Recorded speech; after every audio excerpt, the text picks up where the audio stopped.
बहुत दिन पर आज बगीचा आड़े टिके बुलिया जावा। वर्तमान वर्षा दिन आरंभ हो गला।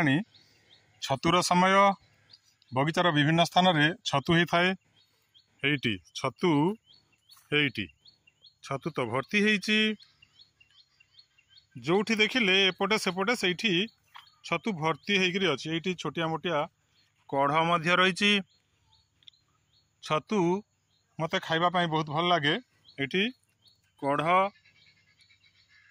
आहरी छोटिया कढ़ सब अच्छी। ये बड़ छतु जाक अच्छी पुणी आहरी बहुत बड़ ये देखा गलानी। ये तेबे आवरी देखिबा आवरी ए पाखरे आउ कोठी जदि थिबो हेटी बहुत परिमाण छतु आज हेची। एटी एटी एटी आवरी आवरी बड़ पुणी एठी जुआड़े देखिले छतु खाली आज। तेबे ए छतु एक पुष्टिकर खाद्य आउ मोर मध्य गोटे प्रिय खाद्य।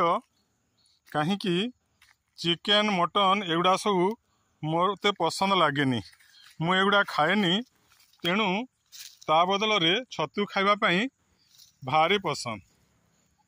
किंतु प्रथम रे देखिबा कथा ए छतु खाद्य उपयोगी कि नुह। मुझे क्लोज करके देखौची। ये होची खाद्य उपयोगी छतु नुह, ये होची भारी पॉइजनस। तेणु छतु खाइबा पूर्वरु प्रथम रे देखिबा कथा सेटा खाद्य उपयोगी कि नुह।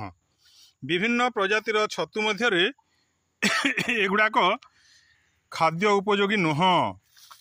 तेणु ताकू प्रथम रे ठीक भाव रे परीक्षा कला परे ही ताकू खाद्य हिसाब रे ग्रहण करिया कथा। नचेत ये बहुत परिमाण रे शरीर क्षति घटाइब।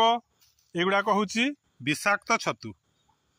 तेबे ए यूट्यूब माध्यम रे मु जणाइबा पई चाहूची जे ए विषाक्त छतु ठारू दूरे रहंतु।